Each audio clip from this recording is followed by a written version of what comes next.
Hey everyone, Scott Larrabee here with Mortgage Network here in Bangor, Maine. Thanks for watching the quick video.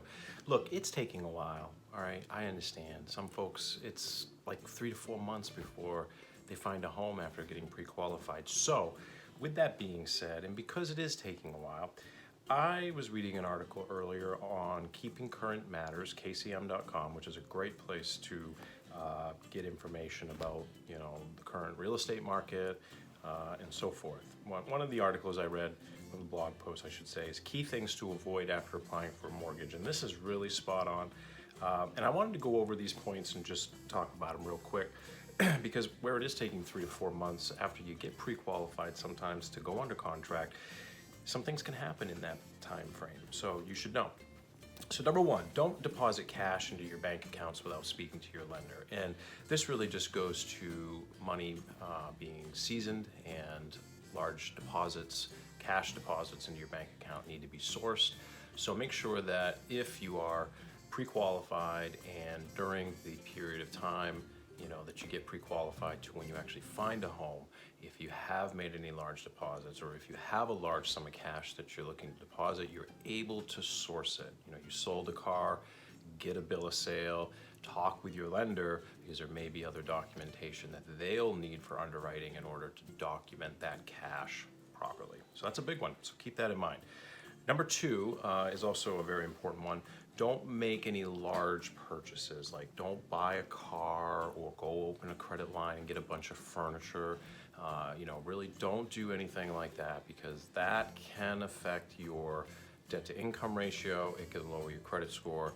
And if for some reason it takes a while to find a home and you need to have a credit refresh, that could change things. You don't want that.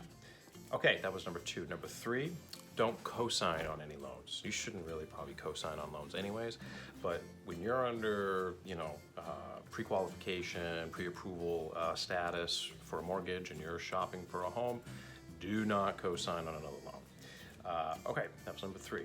Number four, don't change bank accounts. And this kind of goes back to the first point with being able to source funds.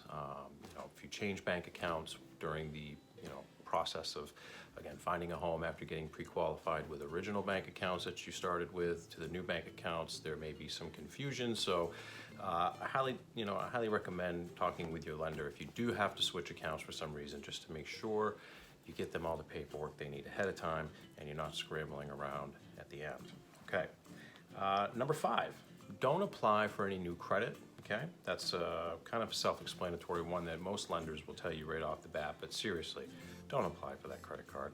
They're gonna tempt you, save 15%, save 20%. Don't do it.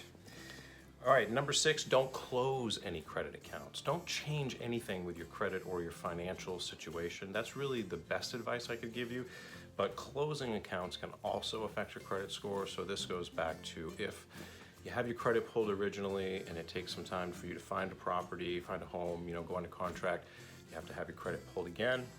Closing that account might have lowered your score. Now you might not qualify for that financing. So bottom line, talk with your lender. If you've been pre-qualified, have a relationship with them. They should be following up with you and touching base with you periodically, just making sure nothing's changed. And if something does change, be proactive and reach out to them. They should be more than happy to hear from you, and it'll make things a lot easier when you do go into contract on that home. All right, if you have any questions, feel free to comment below, and we're looking to create new content for 2022, so if there are certain questions you have or things you'd like to know more about, comment below, and I'd love to make a video on those things as well. All right, I appreciate your time very much. If you made it to the end, like the video, share it. It might help someone else out. Helps me, and I appreciate it. Until next time, make it a great day.